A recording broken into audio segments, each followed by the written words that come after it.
हरे कृष्णा, राधे राधे। इस वीडियो में मैं आपको अहोई अष्टमी व्रत कथा सुना रही हूँ।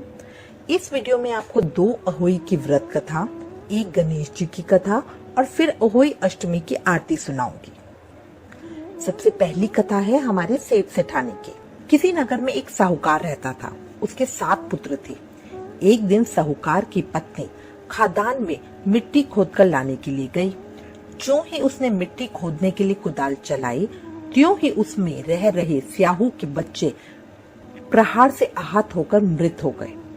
जब साहूकार की पत्नी ने कुदाल पे रक्त लगा देखा तो उसे बच्चों के मर जाने का बहुत दुख हुआ, परंतु जो कुछ होना था वो तो हो चुका।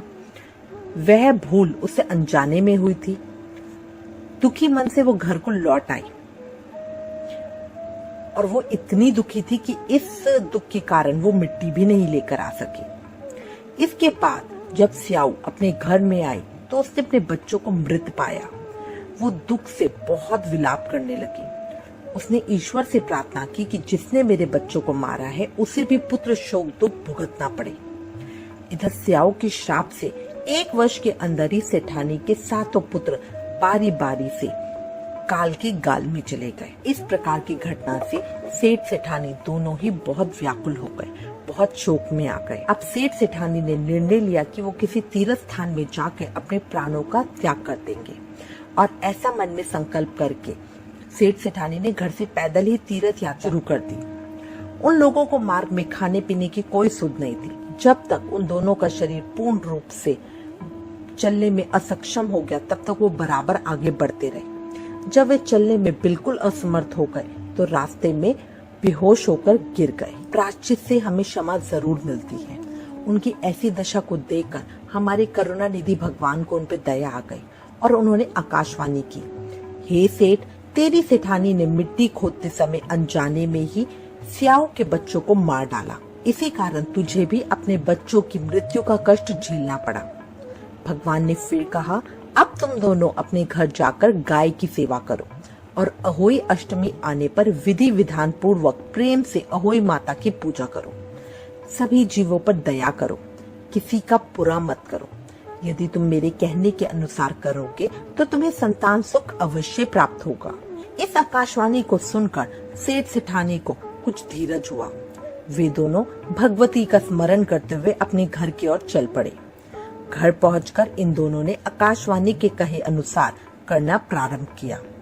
इसके साथ ही द्वेष, ईर्ष्या की भावना को छोड़कर सभी प्राणियों पर करुणा का भाव रखना शुरू कर दिया। भगवान की कृपा से सेठ सेठानी पुनः पुत्रवान होकर सभी सांसारिक सुखों का भोग करने लगे और अंत काल में भगवान के धाम में गमन किया।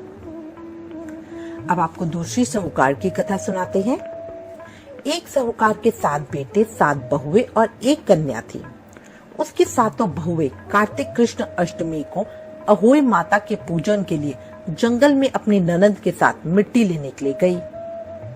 मिट्टी निकालने के स्थान पर ही स्याहू की मांद थी। मिट्टी खोदते समय ननद के हाथ से स्याहू का बच्चा चोट खाकर मर गया। इससे स्याहू माता बहुत दुखी हुई और वो लड़की को बोली कि अब मैं तेरी कोख बांधूंगी, इसका मतलब मैं तुझे संतान विहीन कर दूंगी। उसकी बात सुनकर ननद ने अपनी सभी भाभियों से अपने बदले में कोख बंधवा लेने के लिए कहा।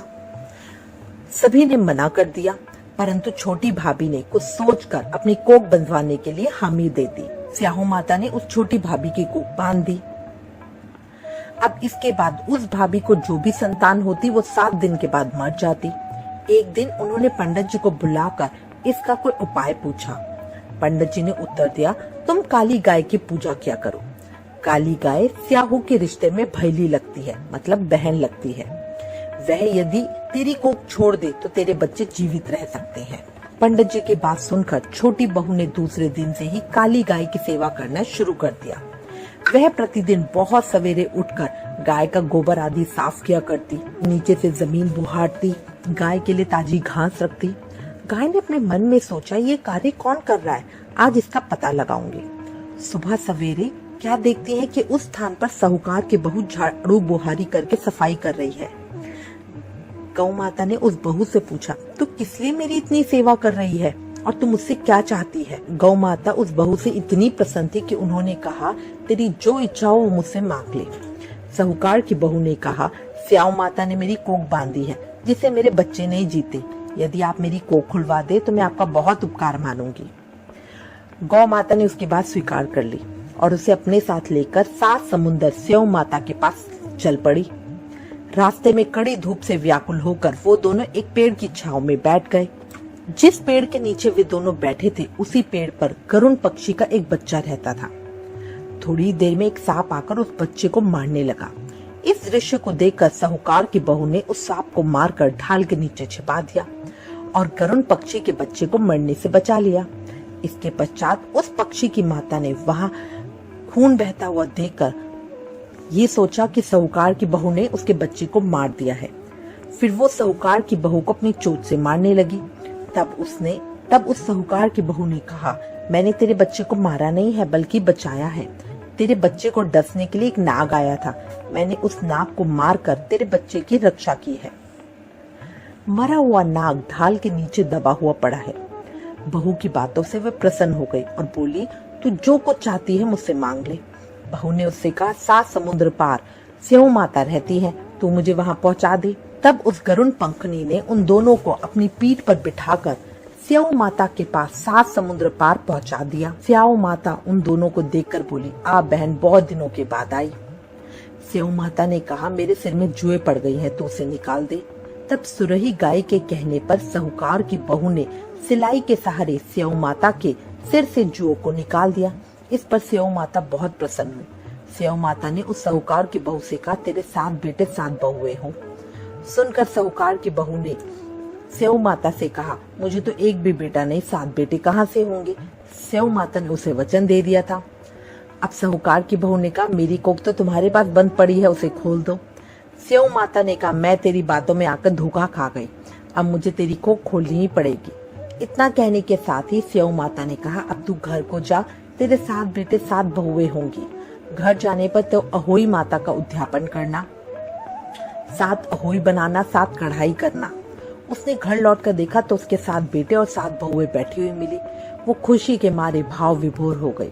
उसने 7 अहोई बनाकर 7 कढ़ाई करके उद्यापन किया। इसके बाद दीपावली का पर्व आया। उसकी जेठानियां कहने लगी, सब लोग पूजा का काम जल्दी से कर लो, कहीं ऐसा ना हो कि छोटी बहू अपने बच्चों को याद करके रोने लगे, नहीं तो रंग में भंग हो जाएगा। जानकारी करने के लिए उसने अपने बच्चों को छोटी बहू के पास भेजा, क्योंकि छोटी बहू के घर से रोने की आवाज ही नहीं आ रही थी। बच्चों ने वहां जाकर देखा और वापस आकर बताया कि अरे वहां तो उद्यापन का काम चल रहा है। इतने ही सुनते ही सभी जेठानियों से आकर पूछने लगी, तूने अपनी कोख कैसे खुलवाई? उसने कहा, स्याऊ माता ने कृपा करके मेरी कोख खोल दी। सब लोग अहोई माता की जय जयकार करने लगे। जिस तरह अहोई माता ने उस साहूकार के बहू की कोख को खोल दिया, उसी प्रकार इस व्रत करने वाली सभी नारियों की सभी अभिलाषाएं पूर्ण करें। उसके बाद छोटी बहू खुशी के साथ 7 उजमन करती है। इसलिए जब घर में लड़की की शादी हो या लड़का पैदा हो, उस साल अहोई का उजमन किया जाना चाहिए। अहोई माता की कथा के बाद गणेश जी की कथा सुने। एक बात का ध्यान रखें, जब भी हम कोई व्रत कथा सुने उसके बाद गणेश जी की कथा जरूर करनी चाहिए, इससे व्रत का पूरा फल मिलता है। गणेश जी की कथा। एक बार गणेश जी एक लड़के का वेश धरकर नगर में घूमने लगे। उन्होंने अपने साथ में चुटकी भर चावल और चुल्लू भर दूध ले लिया। नगर में घूमते घूमते जो मिलता उससे कहते, मेरा खीर बना दो, मेरी खीर बना दो। और ये देखकर लोग बहुत हंसते। बहुत समय तक वो घूमते रहे मगर कोई खीर बनाने को तैयार नहीं हुआ। किसी ने ये भी समझाया कि इतने से सामान से खीर नहीं बनती, पर गणेश जी तो खीर बनवानी ही थी। अंत में एक गरीब बुढ़िया अम्मा ने उनसे कहा, चल बेटा तू कितनी देर से घूम रहा है, चल मैं ही तेरी खीर बना देती हूँ। गणेश जी उसके साथ चल दिए। बूढ़ी अम्मा एक छोटी सी कटोरी लाई और बोली, इसी में दूध और इसी में चावल डाल दे। गणेश जी रूपी लड़के ने बोला, नहीं अम्मा, एक बड़ा सा भगोना और एक बड़ी सी परात ला। बुढ़िया अंदर से कहे हुए बर्तन ले आई। गणेश जी ने चम्मच का दूध जैसे ही भगोने में डाला, पूरा भगोना दूध से भर गया। जैसे ही चुटके चुटके चावल परात में डाले, पूरी परात चावल से भर गई। बूढ़ी अम्मा को बहुत आश्चर्य हुआ, कुछ समझ नहीं आ रहा था। अब बूढ़ी अम्मा ने उन चावल और दूध को उबलने चढ़ा दिया। दूध में उफान रहा था, उसकी खुशबू चारों तरफ फैल रही थी। खीर की मीठी मीठी खुशबू के कारण अम्मा की बहू के मुंह में पानी आ गया और उसकी खीर खाने की बहुत इच्छा होने लगी। उसने एक कटोरी में खीर निकाली और दरवाजे के पीछे बैठकर बोली, ले गणेश, तू भी खा, मैं भी खाऊं, और खीर खा ली। थोड़ी देर बाद खीर के पूरी तरह गाढ़ी हो जाने पर बूढ़ी अम्मा ने बाहर बैठे गणेश जी को आवाज लगाई, बेटा तेरी खीर तैयार हो गई, आजा खा ले। गणेश जी बोले, अम्मा तेरी बहू ने भोग लगाया है, मैंने तो उससे पहले ही खा ली थी, मेरा पेट तो भर गया, खीर तू गांव वालों को खिला दे। बूढ़ी अम्मा ने गांव वालों को निमंत्रण दिया। सब हंसने लगे। अम्मा के पास तो खुद खाने के लिए पैसे नहीं, पता नहीं हमें कैसे खिलाएगी। पर फिर भी सब आए। बूढ़ी अम्मा ने सबको पेट भर के खीर खिलाई। ऐसी स्वादिष्ट खीर किसी ने आज तक नहीं खाई थी। सभी बहुत खुश हो गए और खीर बिल्कुल खत्म नहीं और भंडार भरा ही रहा। हे गणेश जी महाराज, जैसे खीर का भगोना भरा रहा वैसे हमारे घर के भंडारे भी सदा भरे रखना। बोलो गणेश जी महाराज की जय। अब अहोई माता की आरती करें। जय अहोई माता मैया, जय अहोई माता, तुमको निश दिन ध्यावत, मैया जी को सदा मनावत, हर विष्णु विधाता, ओम जय अहोई माता। ब्रह्मानी रुद्रानी कमला, तू ही जग माता, मैया तू ही जग माता, सूर्य चंद्रमा ध्यावत, नारद ऋषि गाता, ओम जय अहोई माता। मात रूप निरंजन, सुख संपत्ति दाता, मैया सुख संपत्ति दाता, जो कोई तुमको ध्यावत, मैया जी को सदा मनावत, नित मंगल पाता, ओम जय अहोई माता। तू ही है पाताल बसंती, तू ही शुभ दाता, मैया तू ही शुभ दाता, कर्म प्रभाव प्रकाशक, जग निधि से त्राता, ओम जय अहोई माता। जिस घर थारो वासा, ताहि में गुण आता, मैया ताहि में गुण आता, कर सके सोई कर ले, मन नहीं धड़काता, ओम जय अहोई माता। तुम बिन सुख न होवे, पुत्र न कोई पाता, मैया पुत्र न कोई पाता, खान पान का वैभव सब तुमसे आता, ओम जय अहोई माता। शुभ गुण सुंदर युक्ता, शीर निधि जाता, मैया शीर निधि जाता, रतन चतुर्दश तो कोई नहीं पाता, ओम जय अहोई माता। श्री अहोई माँ की आरती जो कोई जन गाता, मैया प्रेम सहित गाता, और उमंग अति उपजे, पाप उतर जाता, ओम जय अहोई माता। बोलो अहोई मैया की जय। मैं उम्मीद करती हूँ इस वीडियो में दी गई कथाएं आपको अच्छी लगी होगी। इससे रिलेटेड अगर आपके पास कोई भी कमेंट या सजेशन है तो प्लीज हमें लिखें। ज्ञान बांटने से बढ़ता है, इसलिए इस वीडियो को ज्यादा से ज्यादा शेयर करें। Please like, share and subscribe. Thank you. Hare Krishna.